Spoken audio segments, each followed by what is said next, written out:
Welcome back to the Reagan RedZone, our first episode of the new year, 2025. Happy New Year to all of our listeners. We wish you all a great start to the year and a very prosperous 2025 overall. Happy to continue the RedZone with you. Throughout the year, we will cover topics like organic growth, profitability, market conditions, tax legislation this year will be a big one. Anything that high-performing quality organizations are focused on, talent development, technology, specialization, you can expect us to touch on throughout the year here on the RedZone. But today, our first episode of the new year, we're going to focus on leadership. It all starts with leadership. Great companies are built by leaders with vision and clear strategy who are able to execute that and ultimately grow their businesses. And excited to have joining us today two industry leaders. One, our own Bobby Reagan, the founder and chairman of Reagan Consulting, and Paul Herring. Paul Herring is the recently retired vice chairman of MMA and formerly CEO of Barney & Barney in San Diego. Gentlemen, good afternoon. Welcome to the RedZone. Well, thank you, Webb. Great. Well, this is a treat. And Paul, great to be with you. Thanks for making this time available. This is also a topic that we love to talk about, because when you look at the performance of insurance agencies, if good things are happening, if high performance is there, generally there's excellent leadership. And Webb, as you're aware, that it's a topic we've spent a lot of time on over the years. As a matter of fact, we did an in-depth study on leadership back in 2011. And it was an interesting concept where we went out to probably 50-plus industry leaders and asked them individually, who are the 10 to 15 best leaders of insurance agents and brokers around the country. We then took those and looked at who got the most votes, who was really looked at as great leaders. And then we went to them. We went to the people that worked with them, the people that knew them, and looked at really what drove their results, what skill sets they had, and how they led. And it was a fascinating study, and we certainly have spent time since then looking more closely at this. But if we start thinking about organizations that have excelled and leadership teams and leaders that have driven those organizations extremely well, Paul, you would be in that short list of people. And what has been accomplished, what was accomplished over the years by Barney & Barney, and then since y'all's becoming a part of MMA, what Legacy Barney & Barney as a part of that region has done and contributed is pretty phenomenal. And so as we kick off this leadership focus in 2025, certainly an appropriate time to have a conversation with you as you retired as of 12/31, and even next week.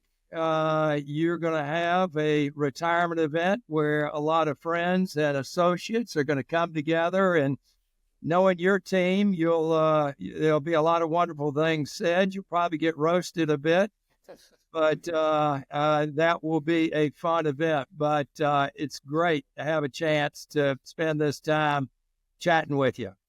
So, well, thank you. I'm flattered and honored that you guys would want to hear from me in this way. So thanks for the invitation. Delighted. Yeah, we try not to make people cry in the RedZone, but we do welcome your reflection and emotion on a career well spent. Thank you. And if I don't get roasted next week, I'm going to be disappointed. Let me just say that. There you go. Yeah, throw out the gauntlet. There you go. Exactly.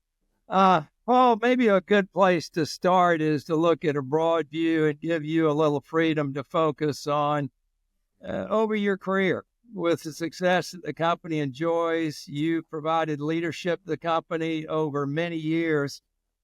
What would you look back as high points or things that were done that you're most proud of, that you were a part of? Well, it's funny, Bobby. You know, I'm not a very reflective guy. I've always sort of been a looking forward kind of person. But I'll tell you, when you retire, when you make that decision, you do get a little more reflective. And so, as you said, I've only been retired for 14 days, more or less. And, the last month or so, I really have been thinking about, this industry and how fortunate I feel to have been in it for 42 years and 40 years essentially with one company, if you consider Barney and Barney and MMA to be one company. And there's a lot that I'm really proud of. One of the things is 2 of my 3 children work for MMA, and they're enjoying great success, and they love the industry. And boy, as a parent, I don't know how you could be any more proud. When I think back, I'm really proud of the fact that we were able to grow Barney and Barney. When I started with the company in 1985, I think we were $5 million in revenue and had about 35 people. And today, the West region of MMA is, about $500 million and 1,600 people. And so, we've been able to achieve that growth. But the most important point is that we've achieved that growth without really losing our culture. I think we still have a great culture, maybe even a better culture than we had when I joined the firm back in 1985. So I'm really proud of that. I'm proud of the fact that we expanded geographically. At one time we would walk around telling people we were the largest single location insurance broker in the world with our little San Diego office. Not so little, actually, probably 50 million in revenue. And then I had a wake-up call one day when Hurricane Katrina hit, and I saw, friends in the industry and what that did to their businesses, and thought, wow, maybe it's not such a great idea that we're only one location. And we were able to expand the company, geographically. I'm very proud of the fact that we, when we celebrated our centennial back in 2009, we created a foundation, and here we are 15 years later, we've given over $5 million in grants to, 250 great nonprofit organizations that were selected by our colleagues. Super proud of that. But I would tell you one thing that I would probably put it at the top of the list is I'm really proud of the fact that I convinced my partners 25 plus years ago to give me a budget to invest in young talent and hire a couple of people right out of college. My theory was that we could do so successfully. We could bring a couple people into the business, teach them the industry, teach them how to be brokers. And after begging for 3 or 4 years, my partners finally gave me a rather limited budget, but I was able to hire 2 young guys, one out of University of San Diego, one out of San Diego State University. And both of them joined the firm, and we mentored and trained them, and they ultimately became partners in the company. And I'm proud of that because I think it was kind of game changing. I think at the time there weren't many firms doing that in our industry. Barney and Barney, we were sort of a sleepy company, and middle-aged plus, I would sort of describe us. And bringing young talent into the firm was game-changing, and it worked so well, we started repeating it. We started doing it not only with sales professionals, but we started doing it with our service staff, and it really completely changed the organization. We went from, we were a good company, but we went from being a little bit sleepy to being, a company with way more energy and, kind of just a positive vibe and a fun place to be. And that was game changing for us. And I'm really proud of that. And I'm rambling here a little bit, so go ahead and cut me off. No, it's certainly applicable and a dynamic that our industry is still navigating today, Paul. I mean, you've got this shift from recruiting being really just a friends and family network and who do you know, to recruiting being a core competency of organizations where they have really formal structures in place and teams constantly recruiting and looking to bring talent over in a really sophisticated and strategic way. I think 25, 30 years ago, you were being pretty proactive about that. Today, it's really table stakes, right? You are not going to continue to grow your business if you don't have a recruiting muscle and emphasis within your organization. So I love that last anecdote. I think that still holds true, even today. No, I think it's true as much today, if not more than ever, right? And I also think I would add, Webb, that, I think depending on the size of your organization, it's easy to fall in love with one type of hiring. One is to try to bring existing producers into your business, or, people with a lot of experience. We've had some success with second career types, people that have been in the industry a long, not necessarily in our industry, but have been working a long time, and bringing them over. I think you got to have a multifaceted strategy. The bigger you are, the more you need to be doing all sorts of hiring. And I don't think you can put your finger on any one of those things that works exclusively. You need to be doing all of that, in my opinion. Yeah. Speaking of multifaceted, a question for me, Paul, is what attributes in your mind are essential for a leader to possess? And the follow-up to that would be, how has your leadership style evolved over the last 30 years of your career, since first becoming CEO at Barney & Barney, and then obviously the evolution into MMA? Just curious on your thoughts there. Yeah, it's interesting. I think one of the great things about our industry is there's not one formula for success. I think there's, in our business, you can find leaders of all sorts of different stripes, right? But I'll tell you what I've always thought is really important. And the first word that comes to mind for me is authenticity. I think to be a great leader, you've got to be authentic. You've got to be really self-aware. You have to be comfortable in your own skin. You have to be comfortable with what you know and what you don't know. And I think a lot of times when people become leaders, they feel like they have to become the all-knowing, all-powerful, have all the answers. And I think that's a mistake. I think to be a good leader, you've got to be somebody that people can relate to, that people feel like they know. And if you're not, I just don't know how you can expect people to follow you. So, that's the first thing that comes to mind. I'm a big disciple of the book Good to Great, which now I don't even know how old it is. It's probably a 20-year-old book. And I know some of the companies they talked about as being great probably no longer exist, but I think there was a lot of great content in that book, particularly the stuff on leadership and the idea of being a servant leader.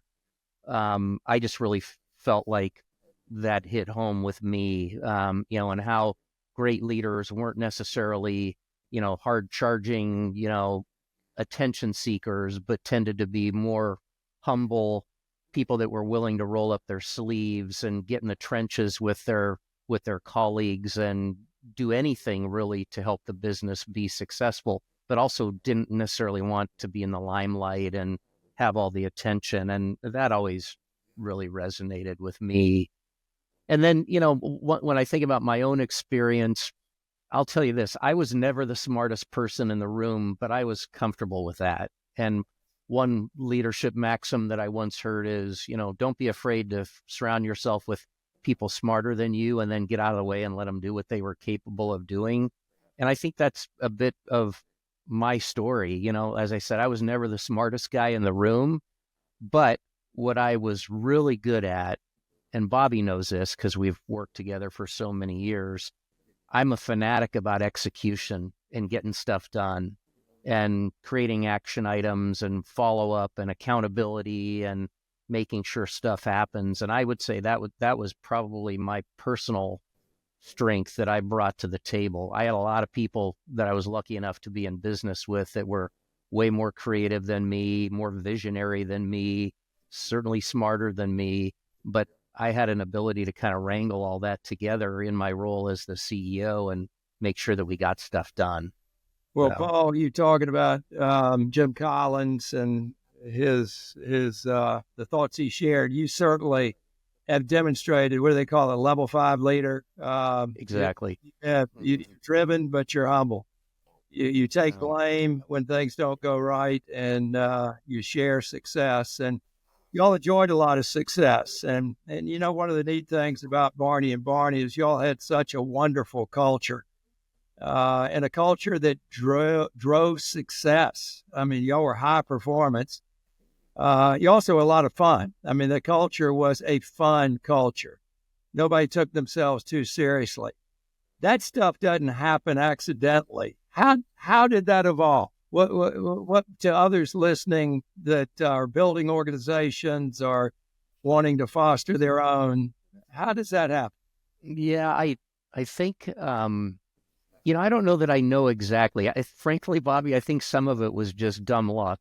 But I do think culture starts at the top of the company. And when I say that, I don't mean me. I was part of it, but we were, back in the day, we were a general partnership, and we had partners in the firm that were really the leaders of the company. And we were just very lucky to have a crew of partners in the business that shared a vision of what the culture should be and a way to act and a way to treat people. And so I think, culture starts at the top, and the leaders need to let their actions sort of demonstrate what they're all about. And then we were pretty careful and cautious about, as we grew, about who we would make an offer to join the company. And I will tell you, we walked away from a lot of great candidates who we just felt weren't the kind of people that we wanted to be sitting around the table with, and didn't share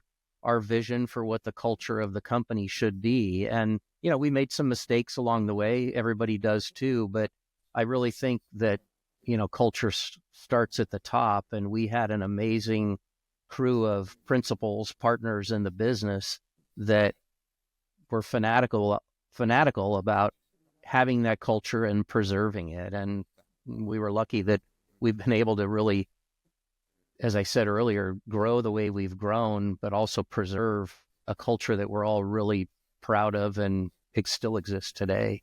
Yeah, that's great. Yeah, and control what you can control, but realizing there's going to be a lot of things that come at you every day that are out of your control. And that was one of our questions for you, Paul, is just leadership through times of change, right? Leading through transition, whether that's, to your point, addressing a possible hire, whether it's a potential sale or merger, and whether it's adding people to your ownership group, or it's just, economic factors, global uncertainty. You think about, since 1999, you think about a couple of pretty massive events in our country, with 9/11 and the dot-com bust, with the Great Recession, all the way up to a global pandemic.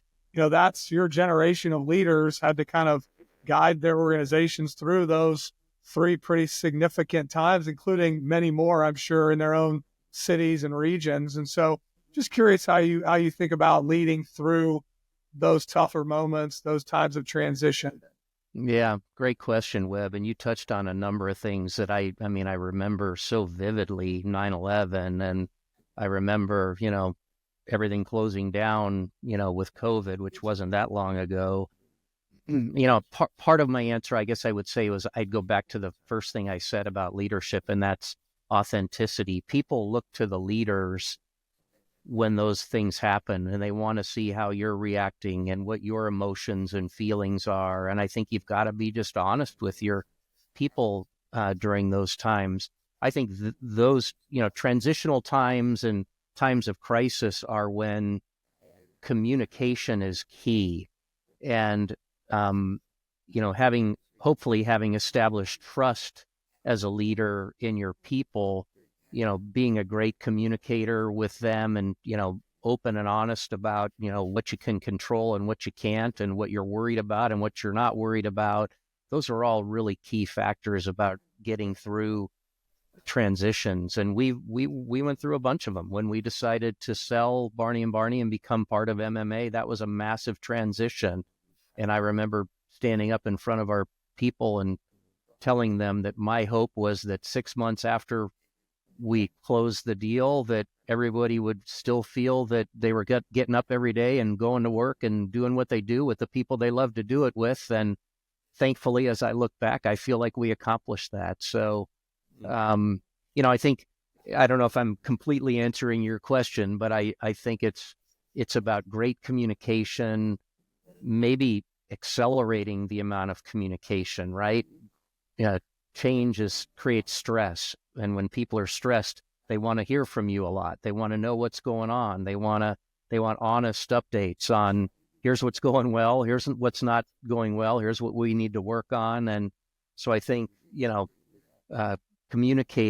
over communicating was always my approach. I felt like, well, I'd rather have people feel over informed than have them wondering what was going on when we were going through some of those interesting and challenging and transitional times. Yeah, certainly a good reinforcement for those leading in a hybrid world right now, right? The importance of over communicating. Yeah, well, you talk about the hybrid work environment, and every company's different, and even within our organization, regions are different. But I think that's one of the big things that leaders will need to keep their eye on in the future. I think some form of work, hybrid work, is probably here to stay.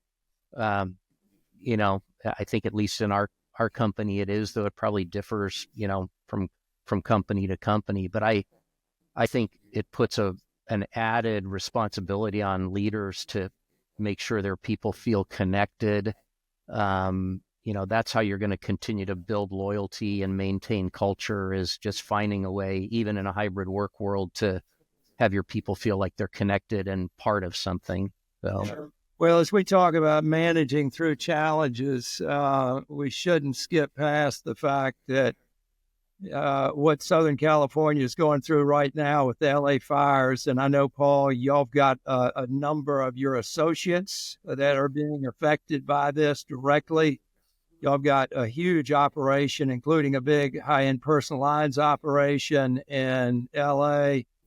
Comment briefly on what you're saying on that, and kind of your thoughts on how Barney and Barney at MMA is responding to that. Yeah, well, it's, as you say, Bobby, it's a horrible situation, and it's still evolving. Sadly, we're not really out of the woods.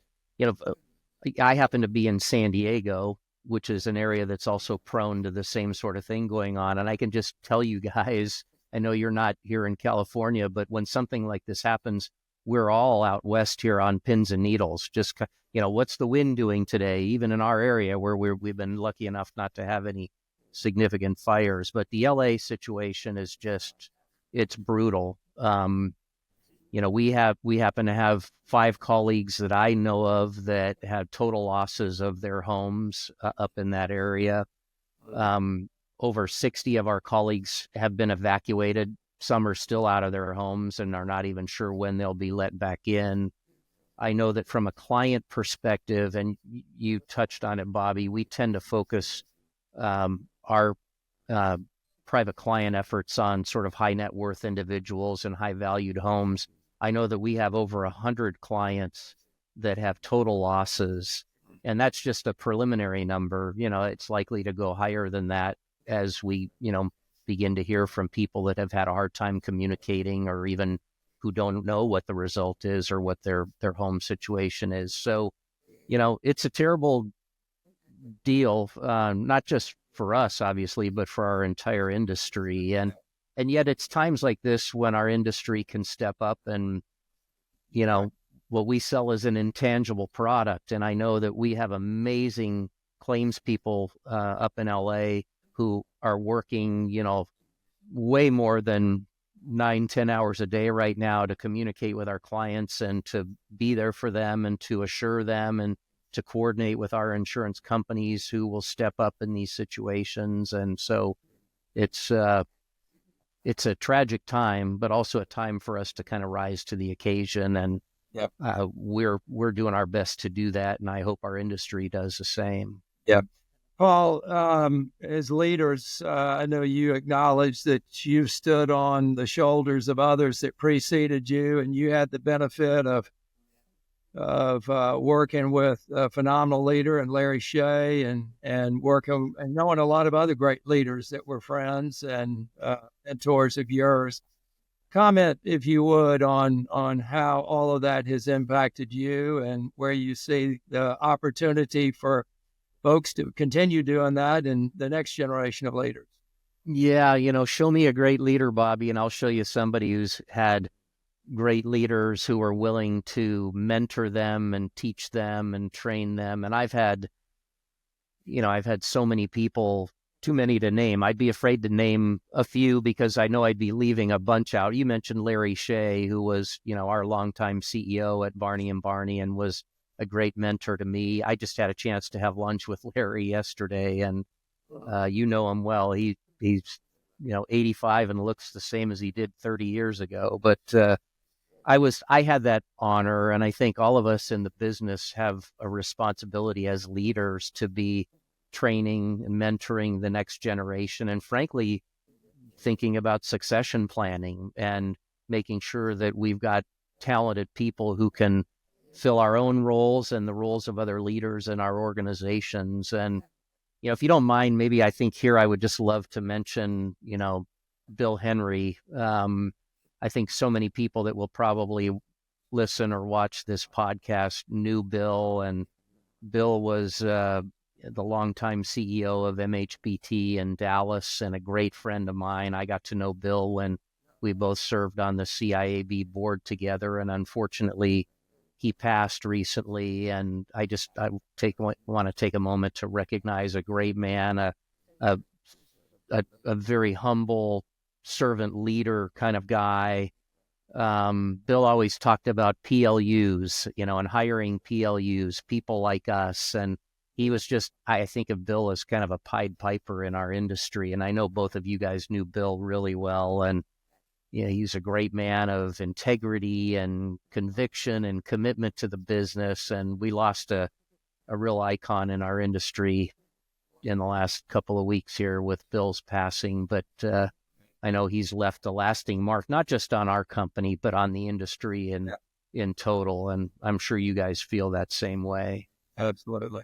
Yeah, it's such a positive force, right? Yeah. Another leadership attribute or quality of just always so positive, very aware of what a great opportunity this industry has presented for all of us, and a guy that I think anyone would run through a wall for, right? And I think that's a really good sign of leadership, and certainly someone that our industry will miss. Thank you for mentioning that, Paul. Yeah. You mentioned industry friendships, CIB, Assurex, organizations that you gave a lot of your time to outside of Barney and Barney and MMA. As a leader, obviously a lot of great peer exchange going on in those forums. How do you feel you benefited from kind of stepping outside of your day job, right? And certainly giving back to the industry, which our industry values that, but also just benefiting as a leader. And maybe you just answered it with, rubbing elbows with folks like Bill, but would love to just dig a little deeper there maybe. Yeah, boy, yeah, I'll tell you, Webb, that sort of interaction was invaluable for me. I mean, I was lucky, to always have partners in the business, and I was never, I don't think I was ever what you would think of as like a figurehead CEO, the lonely guy at the top. I always had amazing partners, in the business. Hal Dunning, Jack Galloway, guys that, I had the fortune to work with for so many years. So I had that crew, but, to be able to be part of things like the CIAB and Assurex, where you would go and meet other great leaders and talk about your businesses together in a non-competitive way and share ideas and best practices. We would not be the company we are today if we didn't have the benefit of that kind of entrepreneurial sharing that we got from those organizations. And I always said I'd go to those things, and I'd be on the plane, flying home and looking at pages and pages of notes that I had made from those kinds of opportunities. And as I said earlier, I was a fanatic about execution and getting stuff done. So I'm not ashamed to admit a lot of those great ideas that I heard were being done, in other places. I would turn those into action items, and we would try them, and some would work and some wouldn't. But that kind of experience and, trading ideas and expertise like that was so valuable for us. And I'm a firm believer. I think about it. This is a weird analogy, but I'll throw it out there. Here in San Diego, we have this vibrant craft brewing industry, right? And it's been very successful. And those companies, while they're competitors, they have found a way to all succeed because their philosophy has always been, hey, look, a rising tide lifts all boats, and let's help one another. And I think that's true for our industry, and could be true in a lot of other industries, where you're willing to get out there and share what you're doing, even with competitors. I think at the end of the day, if we all do better in the industry, that's good for all of us, right? And I always had that philosophy. And I also knew that there's a big difference between sharing a great idea and actually executing and getting it done. So, but I don't know. I think I'll say, AssureX, CIAB, those two organizations were huge for us in terms of contributing to our success. Well, Paul, as you reach this point, this transition point, and you're celebrated next week, I know Webb and I want to add to what's going to be said. Congratulations on an amazing career. You can look back with a lot of pride, healthy pride, not proud, but healthy pride, and what you and your team and the entire organization has been able to accomplish. And two, it's not just the insurance agency. San Diego, San Francisco, the communities that y'all are in are better because of what y'all did. And I know you're going to continue work with the Barney Foundation and the work there, and that's fantastic. I know you're not going to have a hard time filling your days. They'll be filled, and Susan might have an idea, too, about how you might. Oh, for sure. There's a list. Plus your 2 grandchildren, and I'm sure more will be on the way. But congratulations on a phenomenal career. I know it's a real treat for Webb and I to have a chance to kind of reminisce and talk about it, but also hopefully others can listen to this, and I know they will garner a lot of good thoughts on how their leadership skills and their organizations can really learn from what you did, what y'all did, what your organization has done. So congratulations.